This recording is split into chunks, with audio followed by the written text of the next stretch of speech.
By the way, my name is Alyssa DeBlasio. I teach at Dickinson in the Russian Department. And like I said, this is a no frills look into what my kitchen looks like when I can. It tends to be a really messy process. So I have my apron on. So I advise if you're going to can today with us, I would put an apron on and something that you don't mind getting beet splattered on potentially, because you know, the beets, they stain. And I'll talk a little bit about the canning process that we're doing today, which is called water bath canning.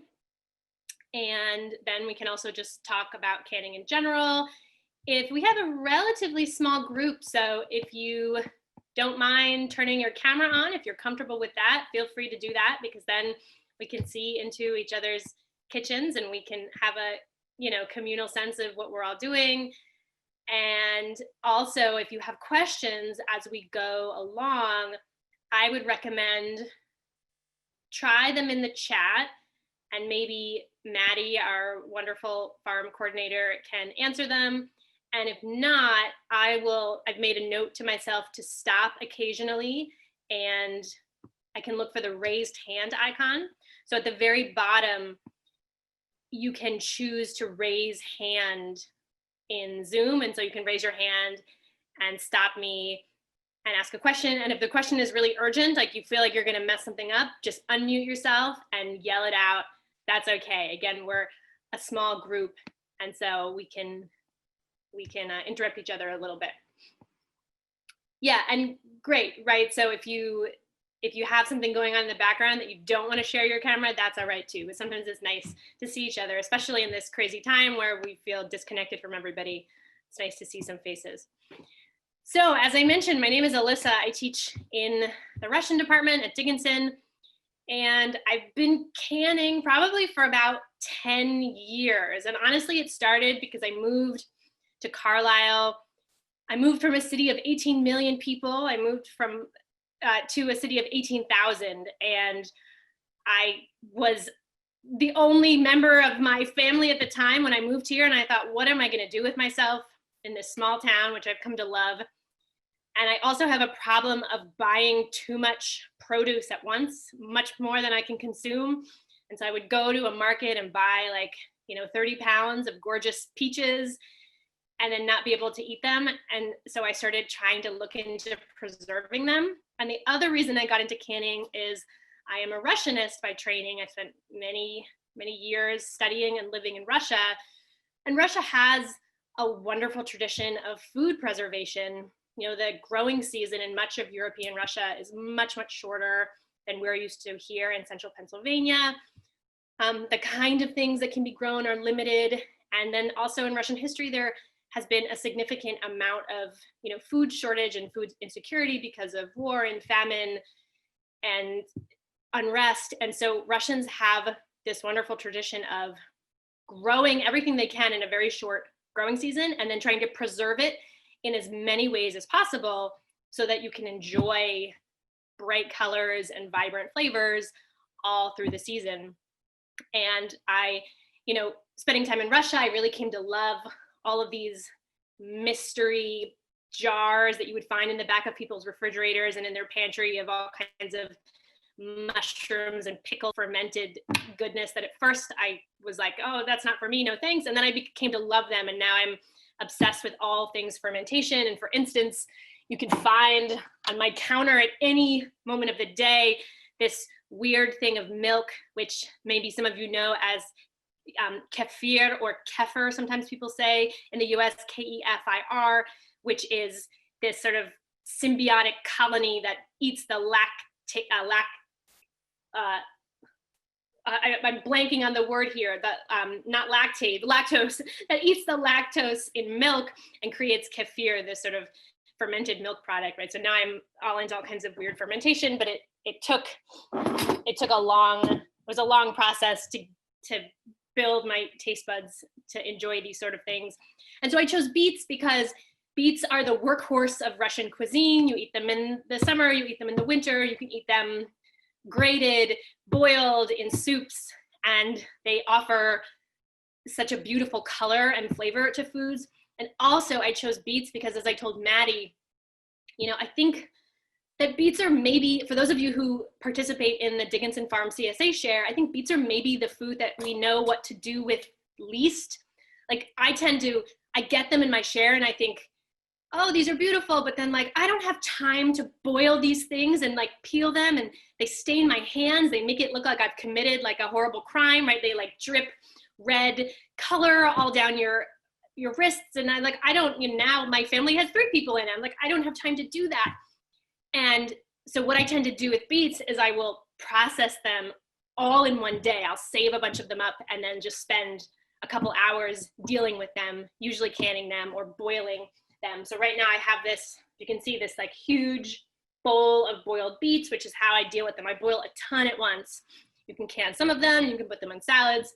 That's the way I like to deal with beets. So if you get your beets every week in your CSA share and you just think, I don't know what to do with these, we can try today to make 2 kinds of pickles. You can make a choice and we can, and hopefully you'll like some of them. And also I should say, as we go along, if you can or pickle or ferment and you want to share stories, please feel free to. Again, we have a smallish group, and so I'd love to hear from you and get a sense of who is out there in this you know, sea of black squares that I have here with all your names. So let's begin. So first, you can probably see in the back, I have this huge pot on the stove. My pot has been on for about 30 minutes now.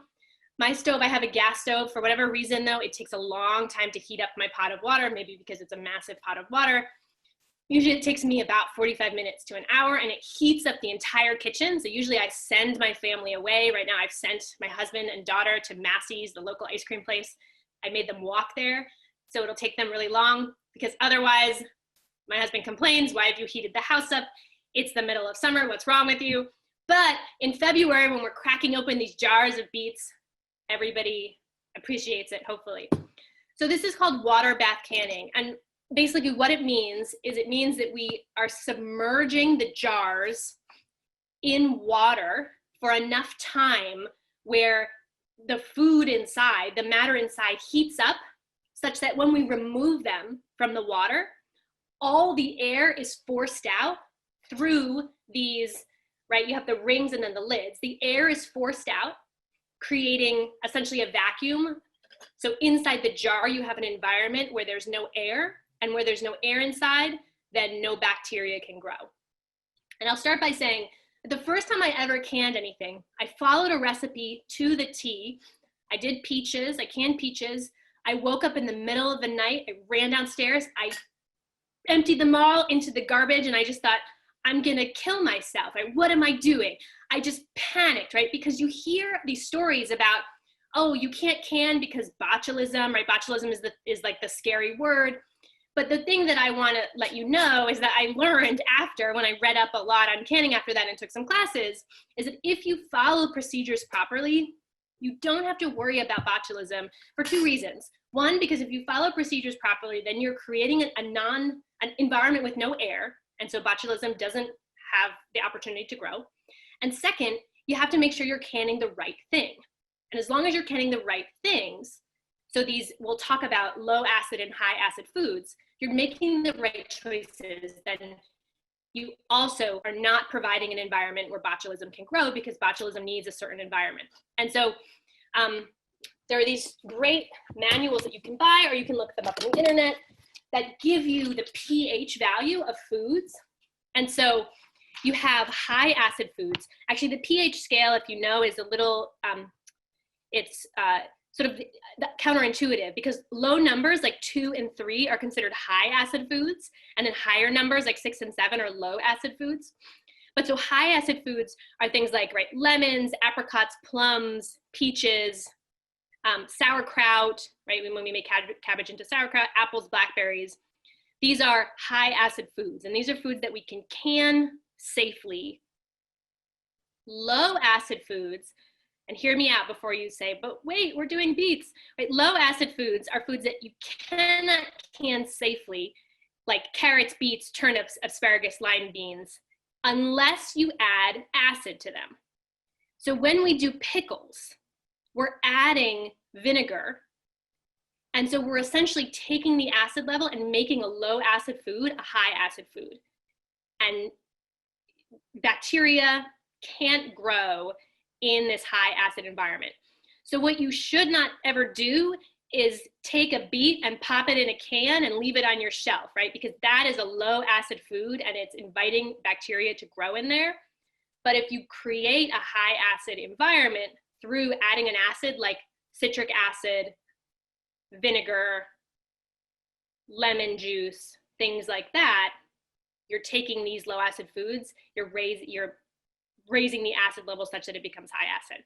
If you have questions about this, again, feel free to stick your hand up or put it in the chat, right? And we can talk through it, because for me, that was my big anxiety at first.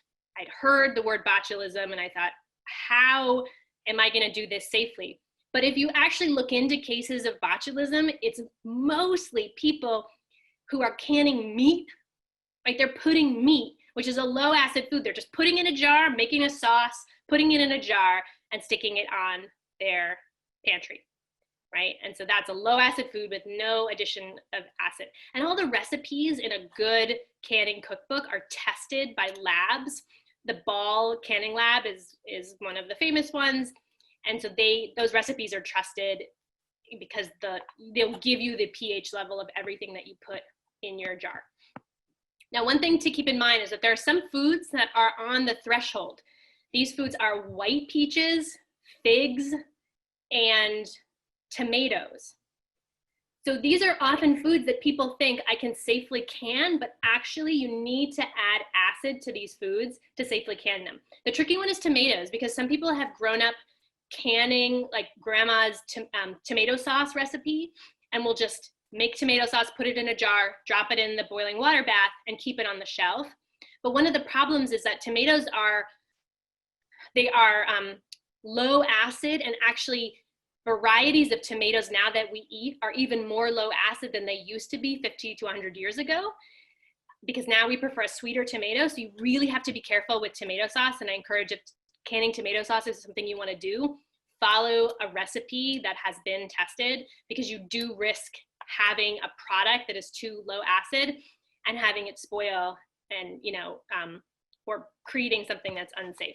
So we're doing a really safe recipe today, which is pickle. Anytime you douse anything in vinegar, nothing can survive in vinegar. And frankly, these pickles can survive on your shelf for like way longer than you'll need them to last. Although generally, when you can something, they say consume it in the case of in the span of 1 year.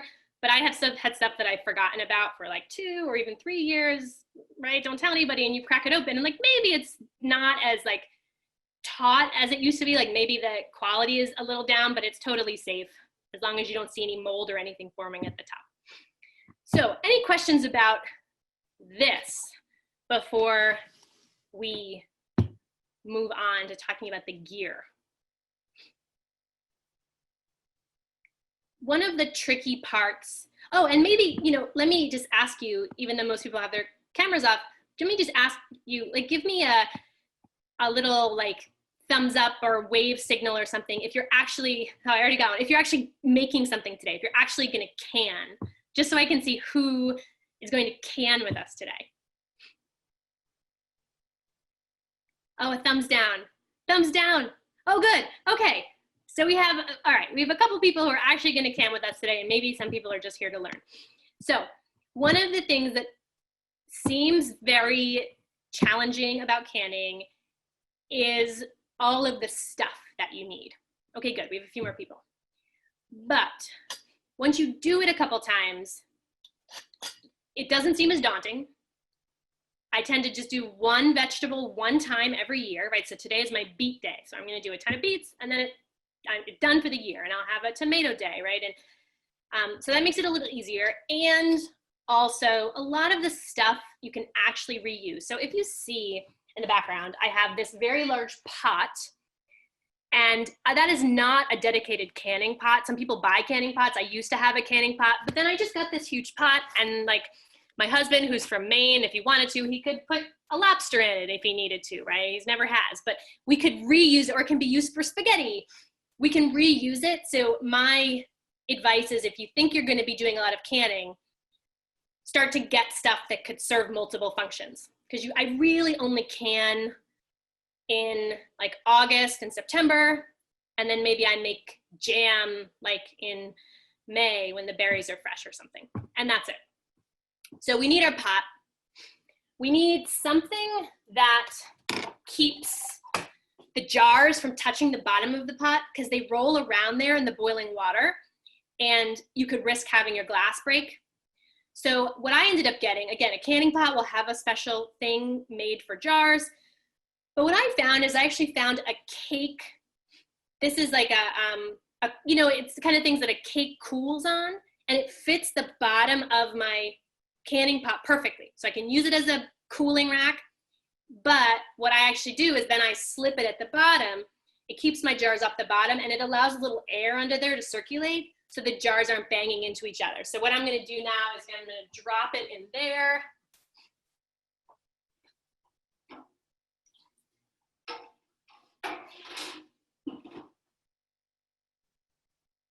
And it just stays at the bottom.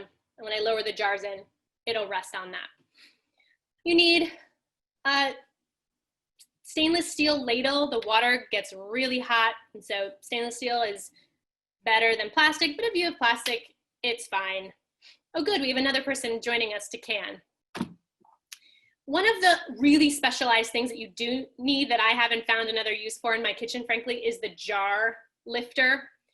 And the reason is, right, that you kind of use it to drop the jars into the water and then lift them back up again. If you can think of another use for this, I would love to hear it. I haven't found one yet, except my daughter, when she was a toddler, loved to like go like that with it. That's about it. A funnel, a measuring cup, right? All these standard things that we tend to find in our kitchen. And then the other specialized things, obviously jars, these rings, which you can reuse. And then we need the lids. Now I learned, I had some lids already, but I went out to get some more, and I learned that there's like a nationwide lid shortage. And you can't even order them on Amazon. They don't ship until October or November. So maybe that's the reason why some of you aren't canning with us today, is that you can't find lids. You do need new lids. Once you've used, lids are the only things that you can only use once in the canning process, because it's really important to get that good seal. And once you've actually popped them open, you know, you damage it a little bit and you risk not having a nice seal. So lids are the only thing that we need to use brand new. The jars we can reuse as long as you just inspect the top and make sure that there are no nicks or anything like that. The rings, I reuse the rings until they start to get rusted, and then I will recycle them. And again, as I mentioned, just for some of you who've just joined, the water bath canning is the process of putting a high acid food into boiling water for long enough that when you pull them out, all the heat escapes, creating a vacuum, pulling out all the air so that no bacteria can live inside the jar, making it shelf stable. That's the process we're doing. There is another process of canning, and it's called pressure canning. You need a separate, you need a pressure canner that like shakes, although now they're a lot more modern and they don't like shake the whole counter anymore. In a pressure canner, you can actually can low acid foods. Like you can do tomatoes in a pressure canner, you can do green beans and meats and all that stuff. I don't pressure can, I never have, but maybe some of you do pressure can, but I do only the water bath canning with the high acid foods and jams, which are also high acid. Questions before we start actually cutting some vegetables? All right, now, let's start by, so we all have boiled beets. The reason I asked you to come prepared with boiled beets is my beets took 30 minutes to boil, and then it took another 20 minutes to peel, and they're beautiful, but we all don't want to sit here together for 4 hours tonight, right? So we're cutting the time short. So I am going to move my camera a little bit. So again, you get like a real life version of how trashed my kitchen gets when I can. And let's start cutting some beets. So take your beets and you can cut them however you like them. You can do slices, you can do wedges. If you have small beets, you can cut them in half. Just think about like how you'll serve them. So if you'll serve them on a salad, you might want to slice them. If you will serve them separately, you might want to wedge them. So however you think you'll serve them, cut your beets in that style.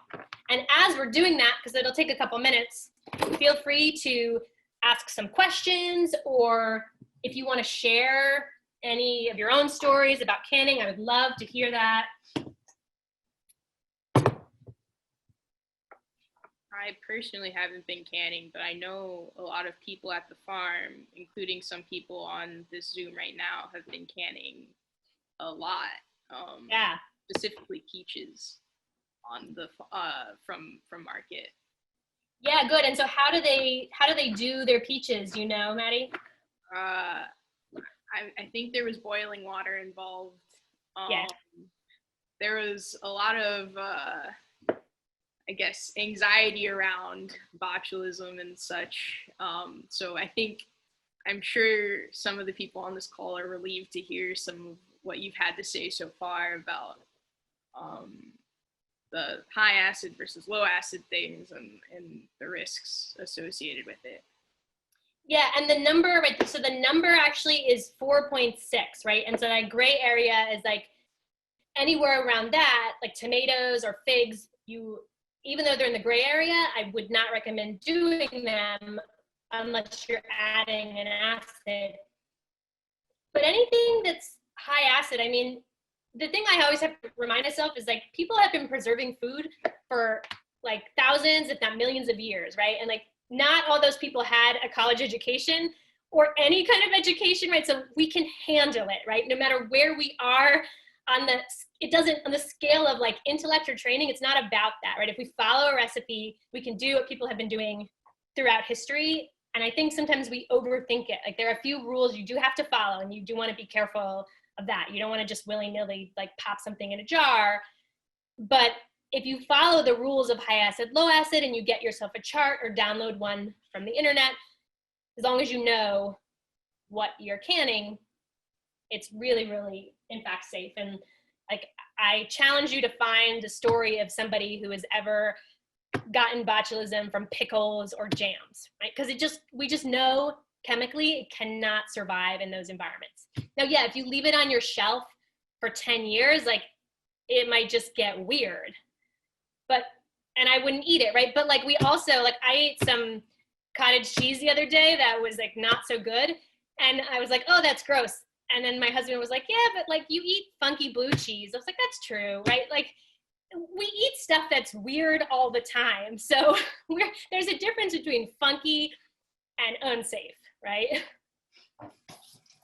Very true, very true.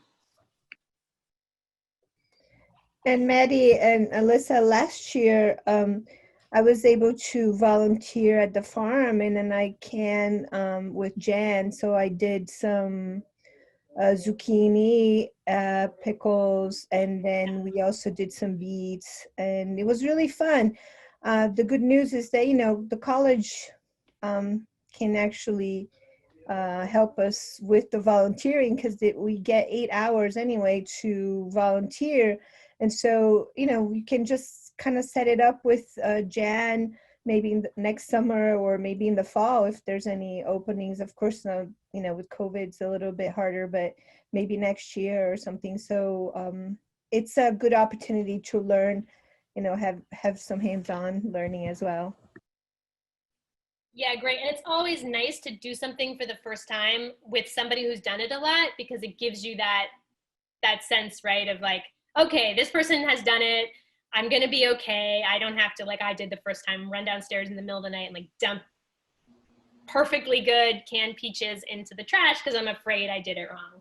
I think it gives you confidence, yeah. Yeah, exactly.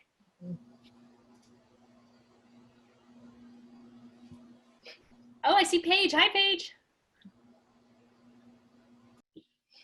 All right. So also, as when you finish cutting your beets, then also if you're doing the ginger beets, you can also slice your ginger. So right there are two different kinds of beets that we're doing today. There's the option to do the spiced winter beet with allspice berries and cloves, and then also, or you can do the ginger beet. What kind is for those of you who are cooking, what kind are you making?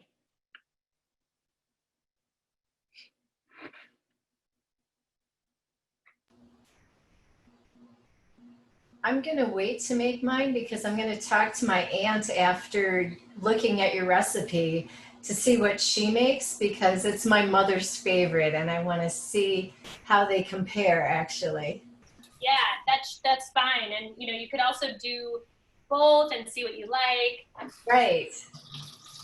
It's so exciting because I'm used to making jams, but I've never canned anything. And I come from a family, both sides grew up on farms, the previous generation, but we didn't. And so I watched my mom can, but I never learned to do it. So I'm still nervous about it.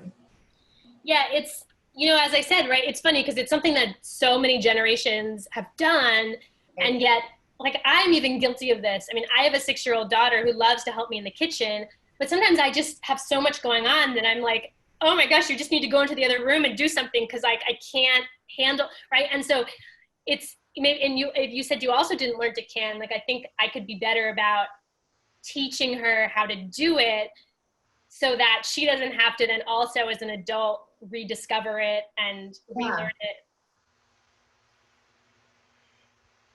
I don't know if you've seen that Netflix series by Marie Kondo about, you know, tidying up, but I think know of it. I haven't seen it though. Yeah. You will love it, but I think that actually that's one of her points for a lot of families is that if you don't teach your family how to do things with you.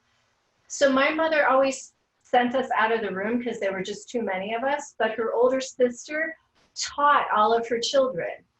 And you can see the difference even today in how we do things. Her kids, they're very comfortable with everything they learned. And the rest of us, sometimes we do it, but it takes longer and we're not as confident. And it's just a different lifestyle to learn it later. Yeah, and it's, you know, one thing I think of is that, again, I study Russia and have spent many years studying and living in Russia. And one thing that Russians and also just Eastern Europeans are wonderful at is they collect mushrooms in the woods. I mean, they just go out to the woods. And I know we have at least one Slavic person on this chat because I know who she is and maybe she can share her stories in a little bit. But they just go into the woods and collect mushrooms, whereas I was taught when I was growing up, my mom was like, no, they're all poisonous, don't eat them, right? Because we as Americans, mostly for those of us who are Americans, maybe you share my experience, but like we're not great at knowing berries and mushrooms and like how to forage or what's edible. And so my mom was just like, no, everything's poisonous, right? Just to keep me safe. And so I am amazed at the way that Russians and Slavs in general can just go into the forest and pick mushrooms and make pickles out of them. And it's all instinctual, or not instinctual, but it's all learned acquired knowledge. Yeah, they don't need a recipe, like they just do it. It's something they've been doing. Yeah, it's incredible. All right, so I've cut my beets. I've cut my ginger. And if you're gonna make, honestly, it doesn't matter how you cut your ginger. My ginger is a fresh ginger root, so it's a little bit ugly, but I just kind of cut it like that. And later we're gonna pop it in the jars. Oh yeah, we have, my friend Olga here has written, right, that mushroom picking, right? You can see in the chat. And actually last week, my friends in Russia, just last week was the season. There's this very short week-long season for this certain kind of mushroom. They're like a very long mushroom, and everybody I knew mostly went out to the woods like this past weekend because the mushrooms, it's like only a period of a week and then they get dried out. So they all collected like buckets of mushrooms and brought them back. So I got all these pictures from my friends in Moscow, like buckets filled with mushrooms. Yeah, the ginger, do you peel the ginger? Yeah. So ginger, you can peel it with a peeler. It's hard because it's kind of knotty. Or there's a trick, you can take a spoon and kind of rub the skin off. I have, like I said, I have fresh ginger root that I got from a local farm. So I didn't even peel mine because the skin is like paper and it just falls off as I cut it. But if you have like typical ginger that you buy at the store that's a little bit aged, then yeah, I would peel it with a peeler or like rub that skin off with a spoon. Yeah. Okay, now, so we boiled our beets, we sliced them, we cut our ginger. What I tend to do right now, and this is a little trick, at this stage, if I can remember, and I don't always remember, but I will just take a little splash of vinegar and dump it in my canning pot, just a little bit, because it actually keeps any sediment from sticking to the jars. So you have a cleaner jar. You don't get like, sometimes the jars in the canner will get a little dingy, and a little bit of vinegar just keeps them totally fresh. And it's nice that if you want to gift your jars, you're gifting a clean, like a much cleaner jar.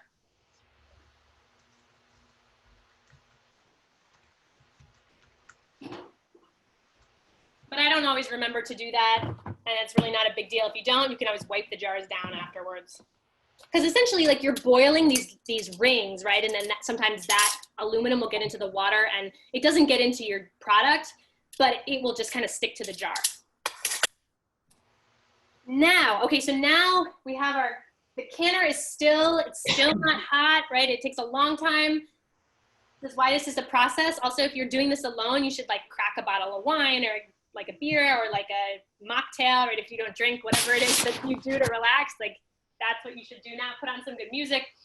So now we just take a regular pot and we're gonna make our brine.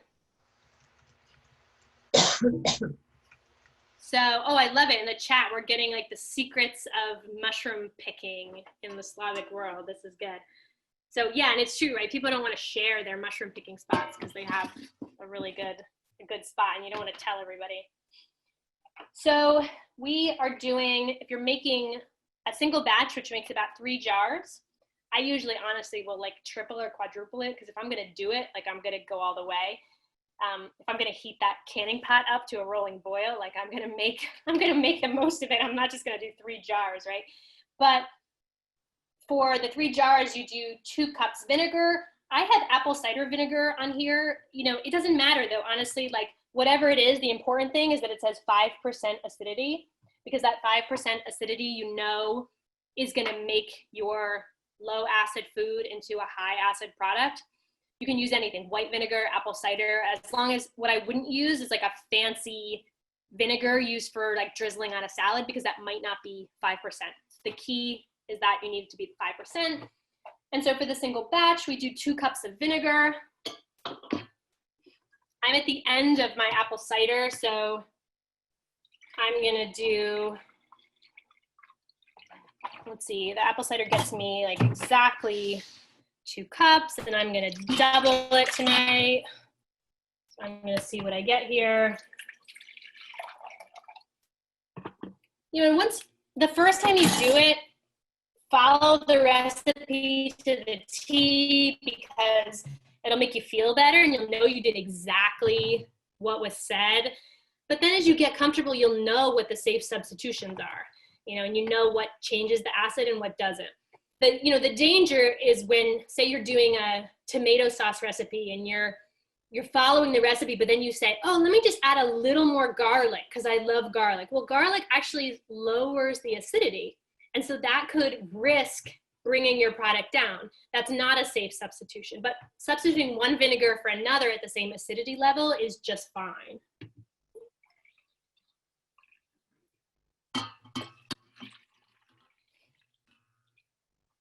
We have our vinegar in here. And then with the brine, you essentially are doing however many cups of vinegar, you're doing that many cups of water. So I just did 4 cups of vinegar because I'm doubling. And so then I'm gonna do 4 cups of water, and I'm gonna try not to spill anything on my laptop.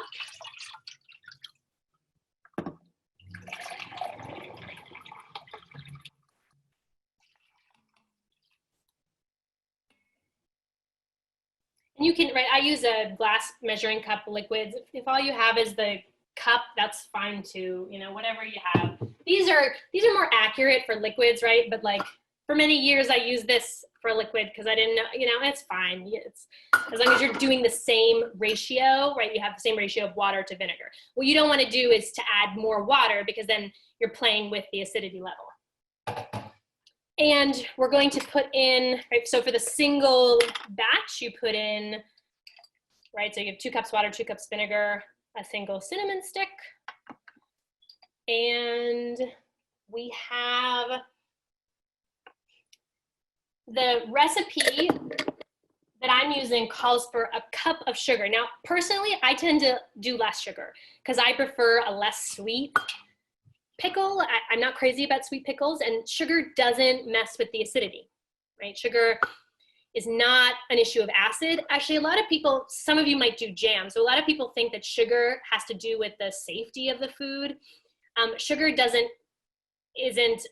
sugar can be a preservative, but sugar actually has more to do with the way the jam sets. So a low sugar jam will be safe if you're canning the right kind of fruit, but it won't set as much. It'll be more runny, and so if you want a firmer jam, you might have to add pectin, which is, right, the thing in the fruit that sets it.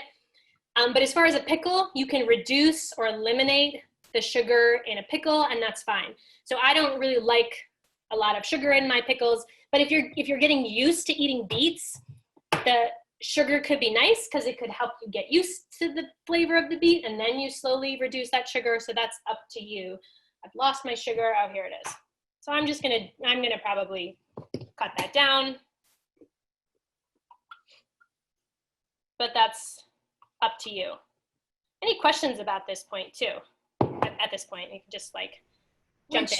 Would you be able to add herbs or anything like that to it, or no? Yeah, for a pickle, that's okay, right? If you put in a little bit, that's fine, because again, it's the brine that is so acidic that that's going to be fine.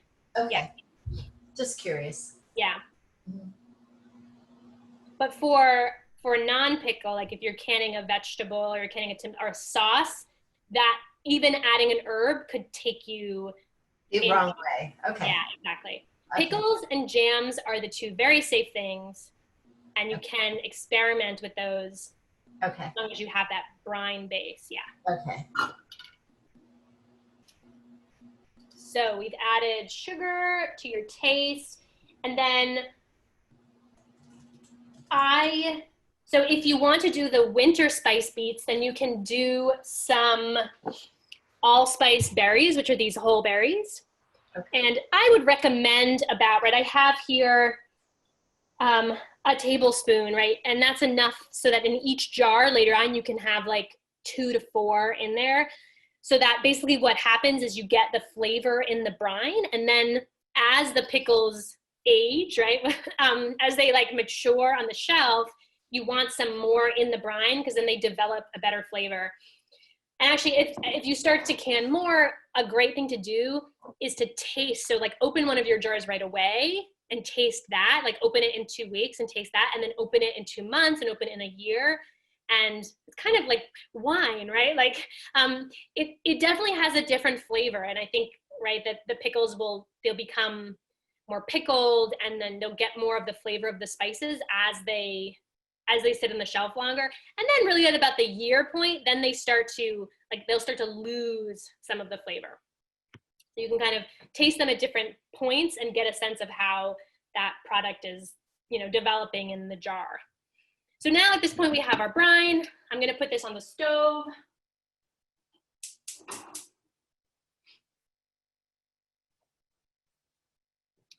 And bring that to a boil. At this point, what I will do is I'll take my jars.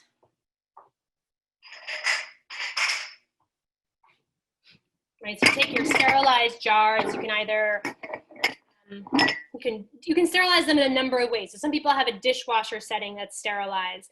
Some people can drop them in the canning pot for a little bit to heat them up, right? Whatever you do to sterilize them. And then I would just start taking my beets and putting them in the jar, because what we're going to do is we're going to then ladle the hot brine over them. And I'm using a wide mouth jar because I couldn't find lids for the regular jar, because as I said, we're in like a national canning lid crisis, because during COVID, everybody's taking up all these new hobbies, and I guess canning is one of them, which is great. So I'm going to wash my hands once more.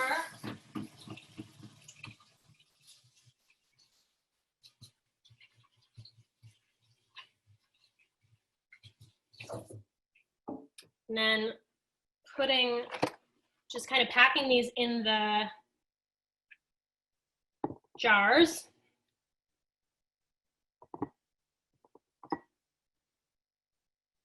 You know, you can arrange them so that they look nice or not, you know, however you want them. It probably depends on if you're using them for yourself or if you're going to gift them. Right, and you can kind of just pack them to the top, because when they boil, they will lose a little bit of their shape. In general, you want about a ½ inch headspace from the top, because you do need to be able to put that lid on so it has a tight seal. So I'm going to put them in here. I'm just sort of throwing them in because I'm not really paying attention to what I'm doing.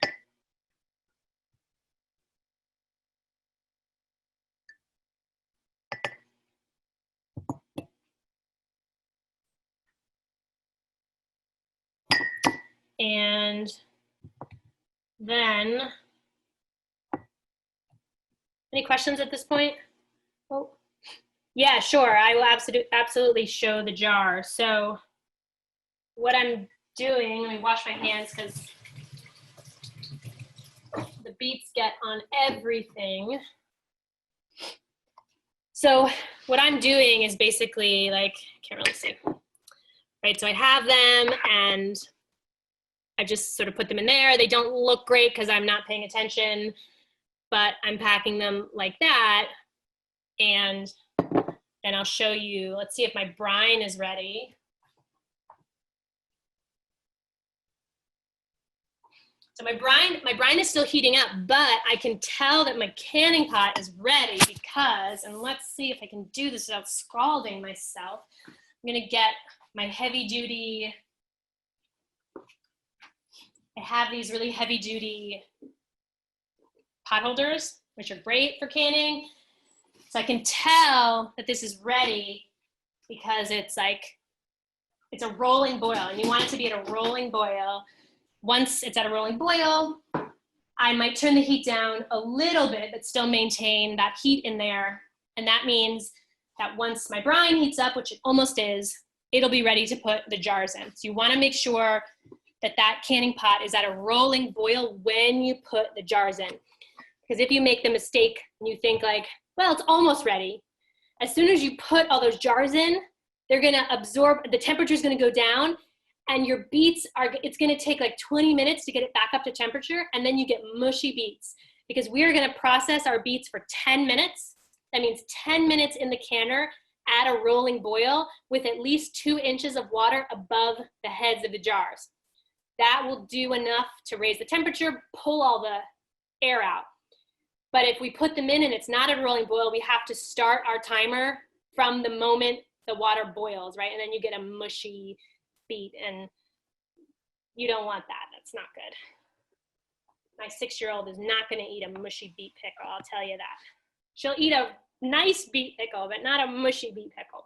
So we have our jars, and let me get my brine. The brine also has to be really hot because we want, when we put the beets, when we put the jars in the canner, we don't want like a cold brine, which will bring the temperature of the canner down. So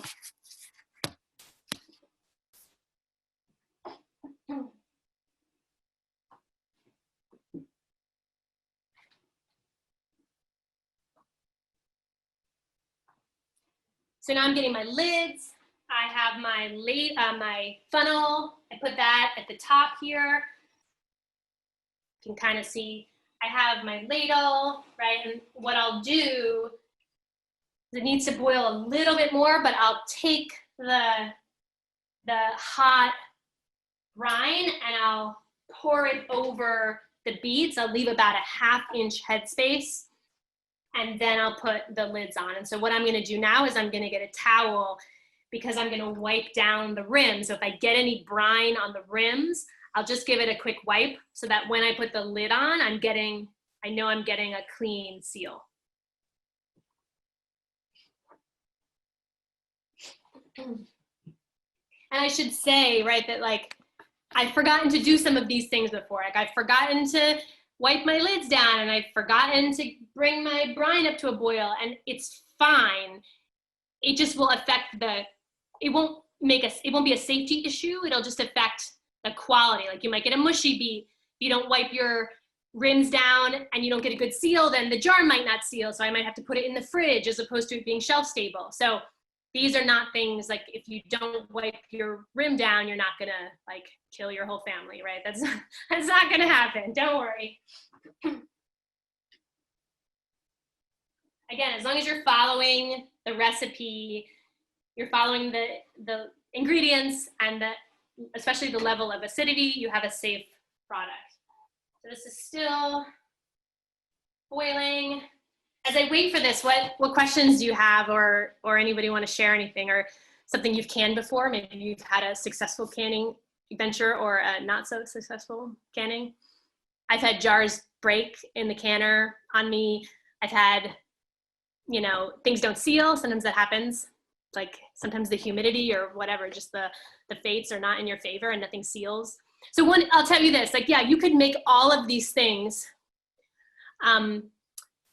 and just put them in your fridge, right? The reason why we can is because it allows us not to need it to put it in the fridge. You can then put it on the shelf and save room in your fridge. And so we have a question here, what were the black seeds? Maybe what you're referring to are the allspice berries, is that? Does that answer the question, the allspice? So allspice tends to be like a wintry spice. Often it's in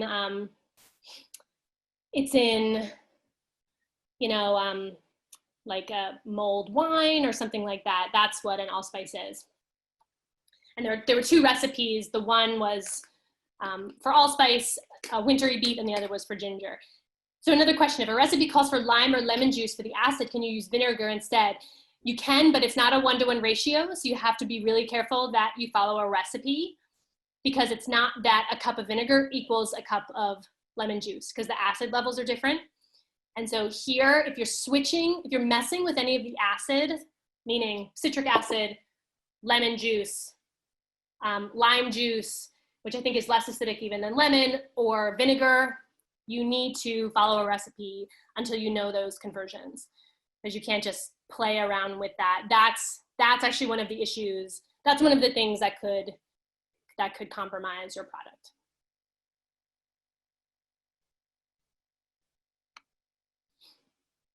Other questions while I boil here? Oops, Anne, I think you're talking, but you're muted.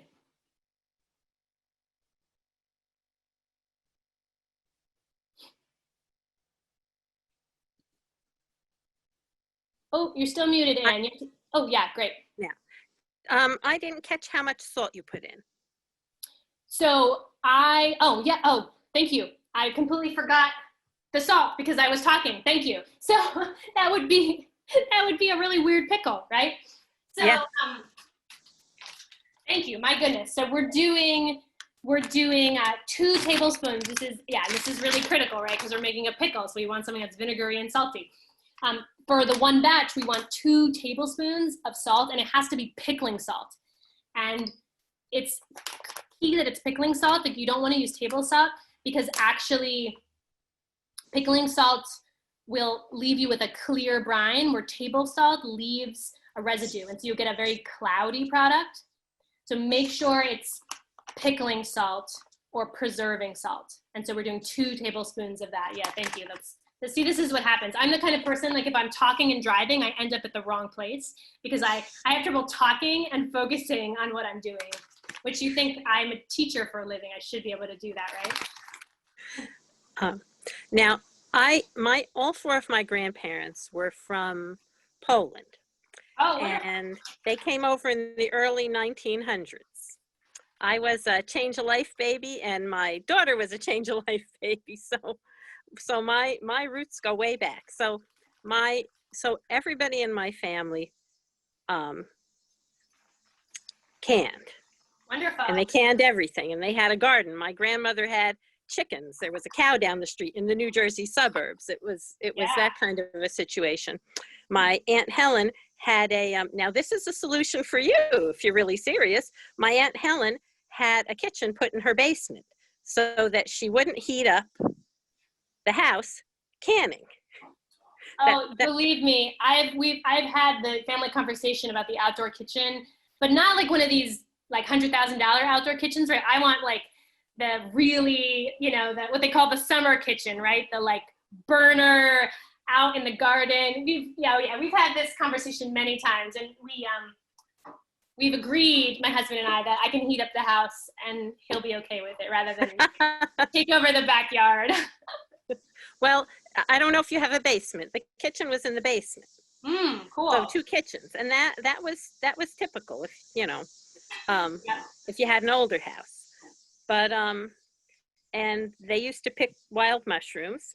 Mm-hmm. But my Aunt Brunny Suava would eat the mushroom soup the first night because she had no children and no husband. So if she didn't die, the rest of us all had mushroom soup. Well, I'm sure she knew, right? I'm sure she knew the right mushrooms to pick. But again, this is my daughter saying hello. Hi. I'm sure, right, she probably had been foraging mushrooms for such a long time, right, that she knew her special spots and she knew the right ones. Right, Sweet Pea, it's going to get really hot in here. We had one scare. There's mushrooms with red caps. Mm-hmm. And some of the mushrooms with red caps are poisonous. Some just are unpalatable and they taste bad.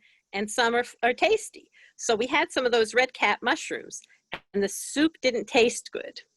Okay. But my aunt made it to 95, so it was a long time ago. It's good for it creates, what's the word? It brought a little adversity, a little biological adversity, I guess. Right? Some excitement. Yeah. Why don't you sit right there, sweetie pie? Okay. But my mother always canned tomatoes, green tomatoes and red tomatoes. And when I was a kid, the tomatoes were all acidic enough. Now you can't get a good sour tomato. Yeah, and so that's the thing, right? That's the only thing that I'll caution you about is taking your grandmother's recipe and then doing it with today's products and then trying to make it shelf stable. Is you really need to follow a recipe that's tried and tested, because like the products have changed and we don't know, right? We don't know that we're getting the same acidity that you would have back then. I guess if I'm going to use a Ball Blue Book, I should invest in a new one, huh? Yeah, so the Ball Blue Books are great and they're cheap and they're all lab tested recipes. So I highly recommend it. Oh, and the recipes are tasty too. And they're great. They have really good recipes. Okay, so we have a question in the chat. Have you tried this making this recipe as fridge pickles? So yeah, maybe you don't need 10 jars to be shelf stable, or you have plenty of room in your fridge. You can absolutely just make the recipe and put it in the back of the fridge and it will stay for, like I said, it will stay for as long as you need it. Absolutely, yeah. All right, so we're ready here. I've created a little fire too, as you can see. So I have my brine is boiling and it's hot, and so I'm gonna take it and just ladle it over my beets. I'm gonna give myself half an inch headspace, and then I take my ginger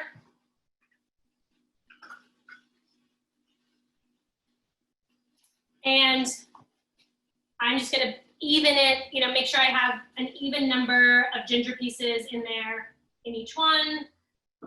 If you like more ginger, you can do a little bit more. And again, because this is a pickle, we're not messing with the acidity by adding a little bit more ginger. And then I wipe my rim.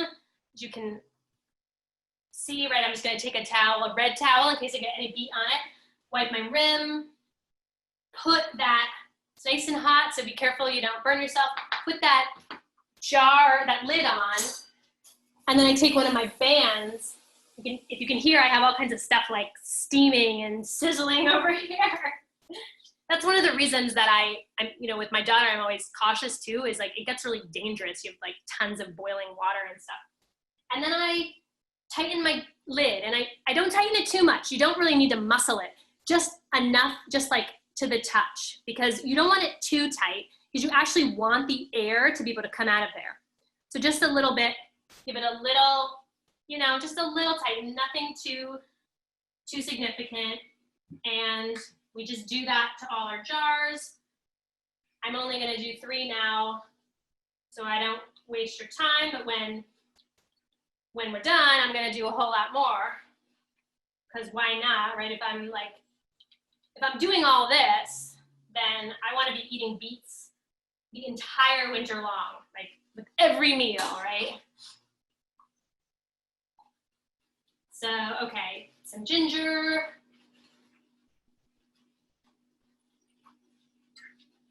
Again, like wipe my rim. I'm being much more clean now because I have you all watching, and I have to, like, you know, save face a little bit, but normally I'm like, ah, and there's stuff flying everywhere.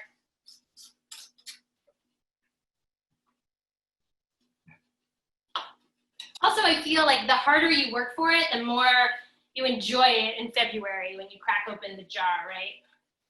If it's too easy, then what's the point? All right, some more ginger. I'm gonna wipe that rim. And okay, so any questions at this point? Because we're about to put them in the canner. This is where it gets potentially dangerous, not too dangerous, but just, you want to make sure that you have some nice, you know, protection, because this steam is crazy hot, right? So also be aware of like how you're opening that. And just whenever glass gets hot too, it breaks easily. So just be careful of that. And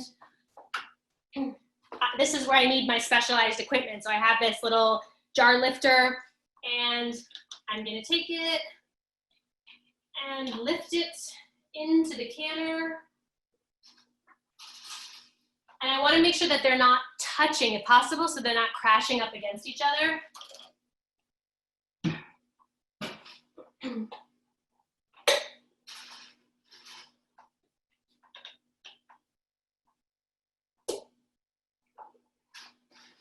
And I put them in there, and I immediately get that heat back up,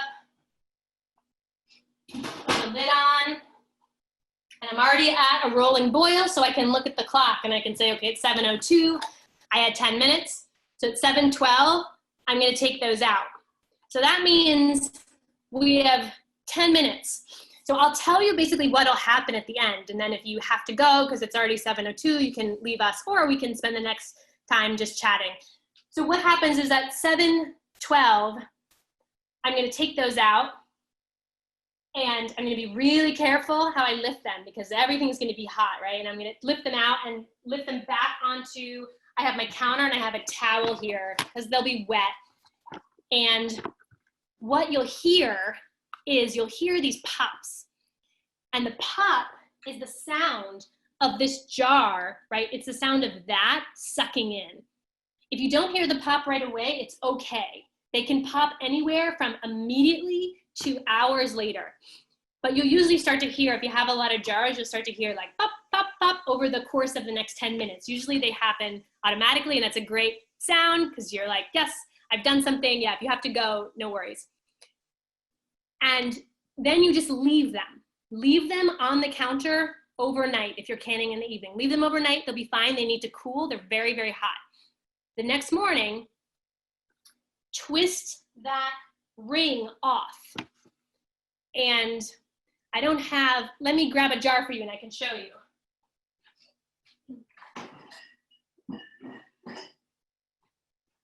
Right, so this is a jar of cranberry sauce that I did last November that I should have eaten, but I forgot. So I'll just eat it someday soon, right? It'll be fine. You can see I store it without the ring because at this point I can hold this by the lid. It is vacuum, there's no air in there. The way I test my jars is I take the ring off and I just go like this. And if I can hold them by the lid, the vacuum is sealed. Occasionally you will have a jar that the lid pops. That's fine. It means it just didn't produce a seal. That one you have to put the ring back on and put it in the fridge. It means that you don't have a seal. And so that one you want to stick in the fridge or consume immediately. But that's going to be your test, right? Don't touch them right away. They were really hot. Don't put them in the fridge or anything right away because your glass will explode. Because putting something really hot into something really cold is a recipe for disaster. Test those lids. If you get that seal, keep them in, as dark and as dry and cool a place as you can. If you have a dry basement or a pantry, put them all the way in the back, forget about them. And then in the winter, you take them out and you have beautiful pickles to enjoy. So what haven't I covered? What questions do you still have while these are boiling that I can... Oh, a question. If you don't put enough brine to cover the goods, but still, yeah. So if you hear a pop, that's fine. If you get a seal, that's great. One of the problems with not putting enough brine is that you'll have, like your jar will look, like you can see here, there's a little bit of space at the top. The more space you have, the jar just doesn't look as presentable. Also, something that happens is if you have a lot of brine and a little bit of beets, which I probably have because I didn't really arrange them very well because I was rushing, they will all tend to float to the top. And so you have a jar of beets where they're all floating at the top. It's perfectly fine, but it's not something you'd want to give to somebody. Like, here is my weird looking pickles that I made, right, where they're all floating at the top. It's fine to eat, but the presentation might not be as good. What are some of my other favorite things to preserve? So as far as canning, I love making jam. I recently made I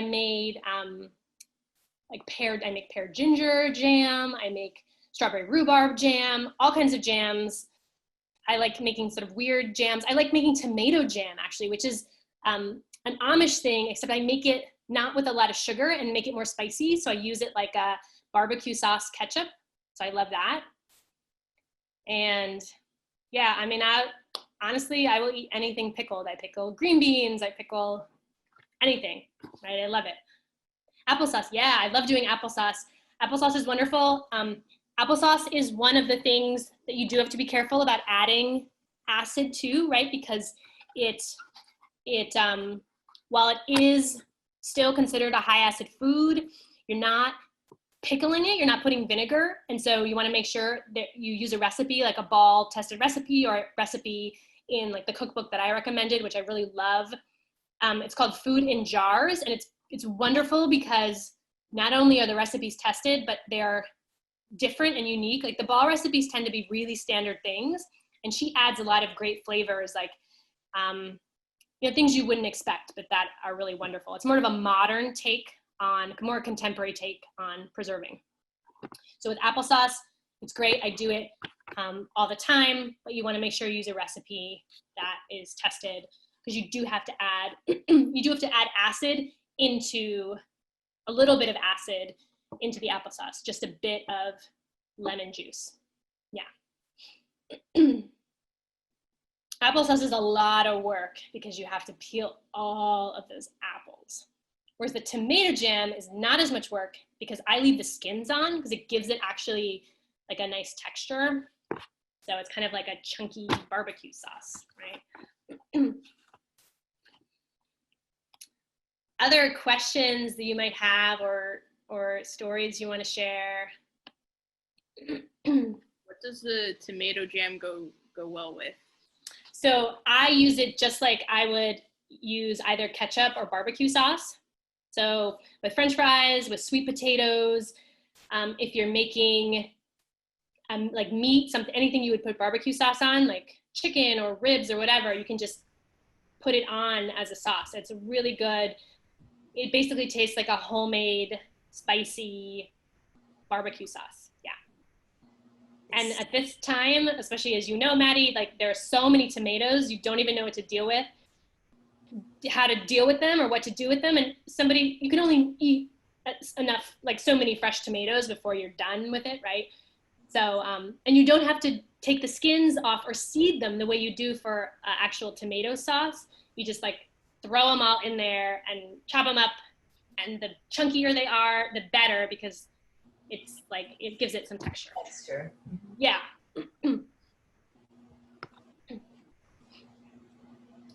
Oh, great. So it looks like we've got an online resource for, is this applesauce?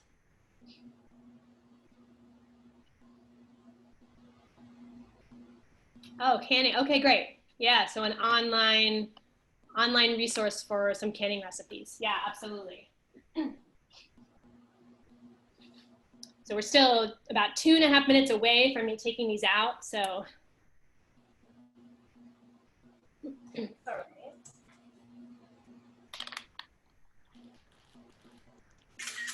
What's your favorite thing to do while waiting for your cans to Yeah, well, as you said, I usually will have a glass of wine and I'll have some music on, and I just am like, you know, like I said, if I'm going to heat the kitchen up to this hot in this, I mean, today's not too hot in Carlisle, but there are some days when it's like in the 90s and it's really hot. And we live in downtown Carlisle. We have no air conditioning. So it's the price of like, you know, historic home living is that there's no air conditioning. So I just am like, if I'm canning, I'm going to embrace it and, you know, enjoy the heat in the kitchen.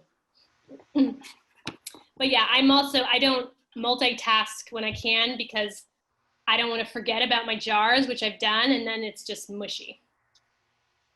That sounds awful. Yeah. Sorry? That sounds awful. After doing that much work, you don't want it to be mushy, you know? It's terrible. I've only had it once, but I had almost all my jars break. They bumped into each other. Oh. And it's like, it's just ruined. Yeah. You open up your canner and now not only have your jars ruined, but you have a boiling pot of water full of glass. Yeah. Right? So it only has happened once though. It was a freak accident. It sounds awful. Yeah, and we have in the chat, wonderful. So we have guidelines for safe canning of acid foods. So that's good. So find a resource that you trust and start by experimenting with those, and you'll build confidence. You know, you'll feel more comfortable, and then you can take it from there. Now I am about to take these out, so.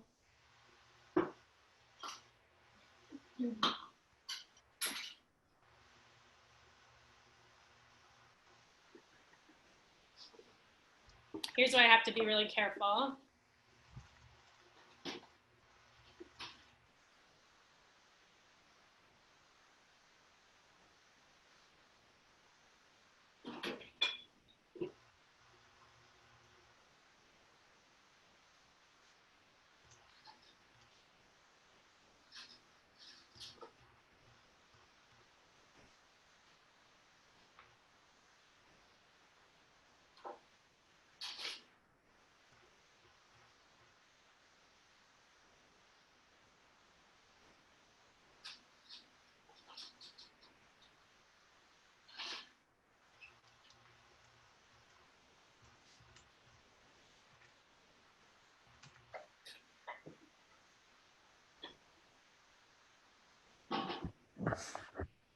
normally I would turn off my canner, but at this point I'm going to keep it on because I'm going to do some more jars. And now we just wait. None of these guys have popped yet, but that's okay, right? It doesn't have to happen immediately, and it'll happen over the course of as I'm here, and I'll hear them pop. And then I'll check the seals tomorrow and see how it turned out. You know, and canning, like a lot of stuff in the kitchen, it turns out a little bit different each time, and you just kind of get used to enjoying that variety. And again, as long as you're following a recipe and you're being mindful of your acid level, you can't really go wrong.